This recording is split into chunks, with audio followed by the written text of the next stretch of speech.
अब ये एक टेबल हमने बनाई थी, इस टेबल से फिर से हम कल वाले ही ग्राफ बनाएंगे जैसे हमने बनाया था फेसर डायग्राम रेजिस्टेंस के लिए, ऐसे ही फेसर डायग्राम बनेगा किसके लिए, प्योर कैपेसिटर के लिए। बहुत बहुत बहुत मतलब अजीब सा ग्राफ है इसलिए ध्यान से देखिएगा, लेकिन जिसको कल वाला ग्राफ क्लियर हुआ है उसे ये बिल्कुल आराम के साथ समझ आ जाएगा।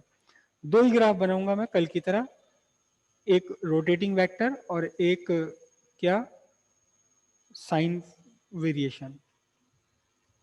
पहले साइन वेरिएशन ड्रॉ करते हैं।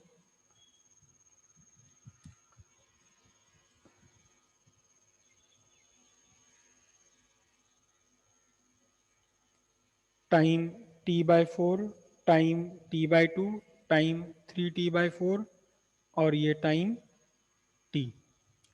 ठीक है, मैं ईएमएफ बना लेता हूं पहले।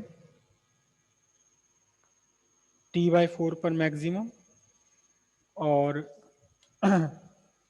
मैंने जितना इधर लिया है 2.3 लिया है, इधर भी मैं 2.3 ले लूं। 2 पॉइंट नहीं, ये यहाँ से कम ले लिया मैंने।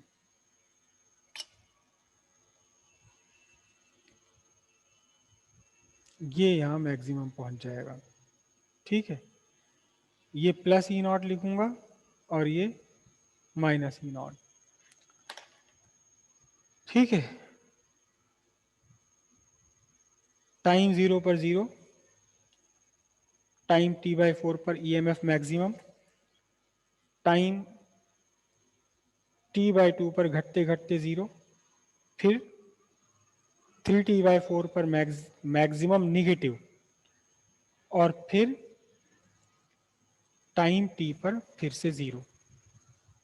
कल जैसे ही ग्राफ है बिल्कुल। ये ग्राफ किसका है, ये ग्राफ है E equals E not sine omega T. अब उसके बाद करंट बनाते हैं, देखना। ये तो ग्राफ आप समझ गए। टाइम 0 पर, टाइम 0 पर वोल्टेज कितना है, टाइम 0 पर वोल्टेज 0 है। t/4 पर वोल्टेज कितना है, ई नॉट, t/4 पर voltage E not. Time t/2 पर वोल्टेज 0, टाइम t/2 पर वोल्टेज 0। टाइम 3t/4 पर voltage minus negative, negative maximum 3t/4 के नीचे। बिल्कुल ये बनने चाहिए ग्राफ 3t/4 के नीचे, ये बिल्कुल एग्जैक्ट t/4 के ऊपर, और t पर वापस होते होते 0। अब करंट लेते हैं, देखो। टाइम 0 पर, टाइम 0 पर करंट है प्लस आई नॉट, और टाइम t/4 पर करंट है 0। तो करंट का ग्राफ मैं ड्रॉ कर रहा हूं, यहां बनाऊंगा ये आई नॉट मैक्स प्लस 1 सेंटीमीटर में ले लूं, एक नहीं 1.5 सेंटीमीटर, 1.22 ले लेता हूँ। ये 1.2 ये गया, और 1.2 यहाँ आया। देखिए, टी टाइम 0 पर करंट मैक्सिमम है और t/4 पर 0 है। t/4 पर करंट 0 है और t/2 पर करंट निगेटिव मैक्सिमम निगेटिव है। तो t/2 पर करंट बनेगी मैक्सिमम निगेटिव, यहां बनेगी। ठीक है, और उसके बाद देखना करंट फिर से मैक्सिमम कब है, टाइम कैपिटल टी पर करंट फिर से मैक्सिमम है। तो करंट मैक्सिमम कहाँ, टाइम कैपिटल टी पर। ये एक टाइम कैपिटल टी पर करंट फिर से मैक्सिमम। अब मैं इन डॉट्स को मिला देता हूं। मैक्सिमम करंट से चले, 0 करंट हुई, मैक्सिमम निगेटिव करंट हुई, फिर 3t/4 पर करंट 0 हुई, और 3t/4 से करंट कैपिटल टी टाइम पूरा होते होते फिर से मैक्सिमम हो गई। ये ग्राफ जो बना आपका, ये वाला ग्राफ, ये ग्राफ किसका है, ये ग्राफ करंट का ग्राफ है।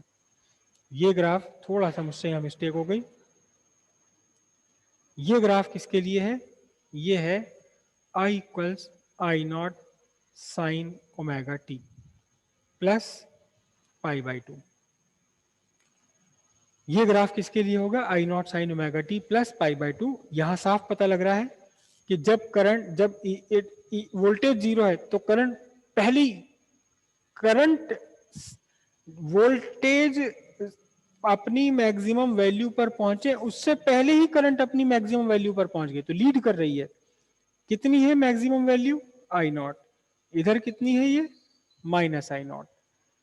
फिर जब ई जब वोल्टेज पहुंचे अपने मैक्सिमम निगेटिव पर, उससे पहले ही करंट मैक्सिमम निगेटिव पर पहुंच चुकी है। वोल्टेज को मैक्सिमम निगेटिव तक पहुंचने में टाइम लगा T/4, लेकिन करंट तो इससे पहले T/2 पर ही मैक्सिमम निगेटिव हो गई। तो हम कहेंगे करंट लीड कर रही है, करंट लीड कर रही है वोल्टेज को bye phase angle pi, bye phase angle pi. अब इसका रोटेटिंग वेक्टर कैसे बनेगा? दोनों ही डायग्राम एग्जाम में आया करते हैं, तो रोटेटिंग वेक्टर और वेरिएशन, साइन वेरिएशन, दोनों के दोनों आपको समझ आने चाहिए। दोनों में से जो भी आपसे पूछा जाए वो आप बना लीजिए। बिल्कुल एक्स एक्सिस के सामने ही मैंने बनाया है, ठीक है जी, ये बना। अब यहां से वही कल की तरह EMF का मैक्सिमम वैल्यू प्लस E0 है, इधर EMF की मैक्सिमम नेगेटिव वैल्यू, इसे हम लिखेंगे माइनस E0, ठीक है। करंट की maximum value, this is the maximum value of current, इसे क्या लिखेंगे? Plus I0। और ये करंट की मैक्सिमम नेगेटिव वैल्यू, इसे क्या लिखेंगे? Minus I0। बिल्कुल वही कल वाला ही है, कल के जैसे ही, थोड़ा सा डिफरेंस आता है बस। अब कहीं पर भी एक टाइम इंस्टेंट T ले लो, यहां ले लो, यहां ले लो, कहीं भी ले लो, मुझे लेना यहां कन्वीनियंट पड़ेगा। तो यहां मैंने एक टाइम लिया T, ये टाइम इंस्टेंट लिया T। अब इस टाइम इंस्टेंट पर देखना जरा ध्यान से, ये तो करंट है, जहां ये ग्रीन वाले ग्राफ को कट कर रहा है, ये तो है current, instantaneous current, this is instantaneous current I। और जहां ये रेड वाले ग्राफ को कट कर रहा है, इंटरसेक्ट कर रही है लाइन मेरी टाइम T वाली, this is what? This is instantaneous voltage E, instantaneous voltage E।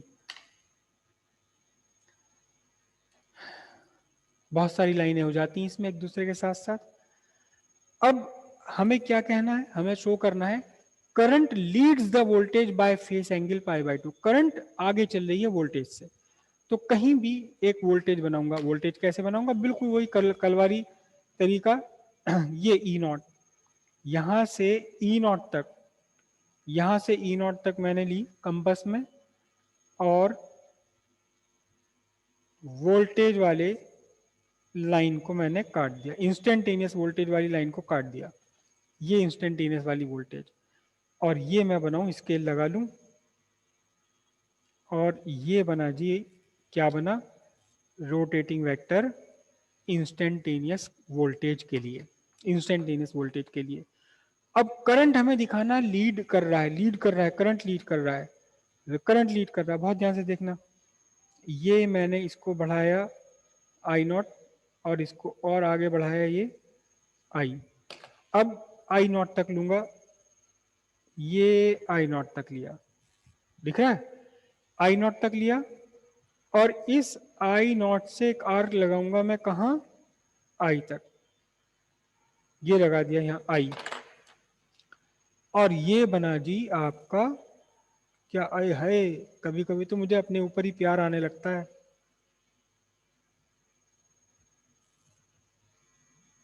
ये बन गया instantaneous current.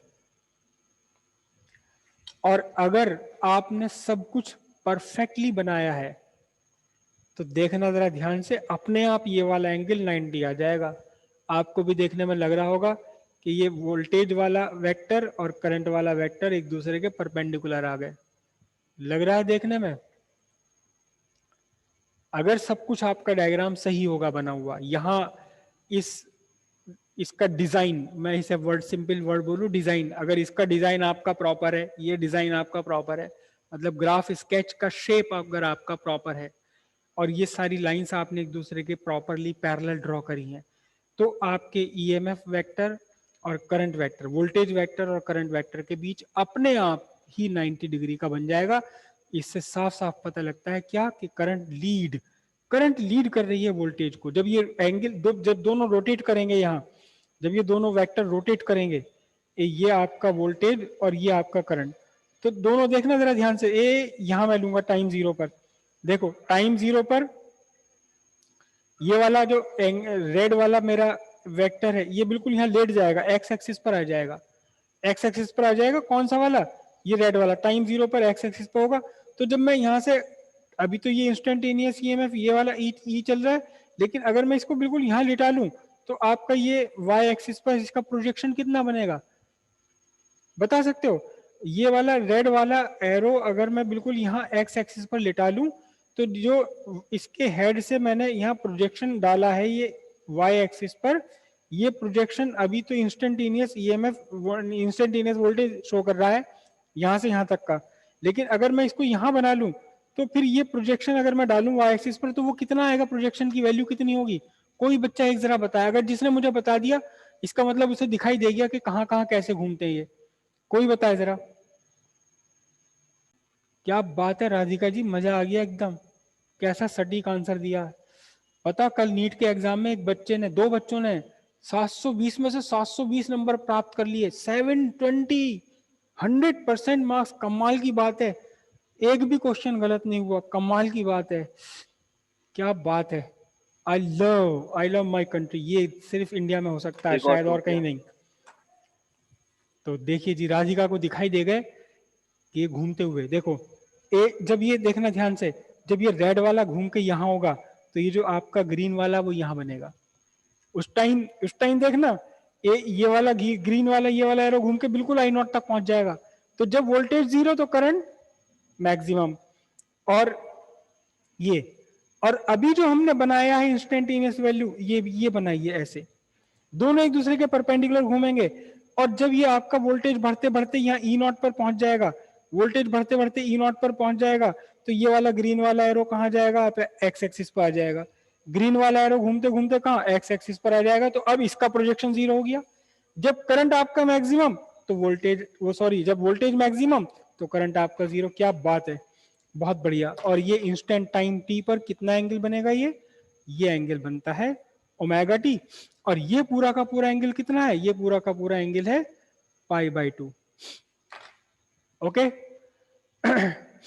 Radhika ji, I am proud of you, बहुत ही बढ़िया। मुझे उम्मीद नहीं थी कि आप आंसर दे पाएंगे कोई सा भी। बहुत ही बढ़िया, बहुत ही बढ़िया। किसी और को भी बात समझ आ गई थी? केवल वो आंसर देने में झिझका हो, ईमानदारी से बताना, आंसर देने में थोड़ा सा हेजिटेशन हो, लेकिन ये बात समझ आ गई हो कि इंस्टेंटेनियस वोल्टेज जीरो होगा। किसे बात समझ आई थी ये? ईमानदारी से बताना बिल्कुल। हाँ, कोई बात नहीं कोई बात नहीं, कोई बात नहीं, ठीक है, सब कुछ ठीक है। जिसे नहीं आया था उसके लिए भी ठीक है, अब समझ आ गया होगा ठीक है। अब अगला टॉपिक हम कल करेंगे, behaviour of pure inductor in alternating current या सर्किट, एसी सर्किट।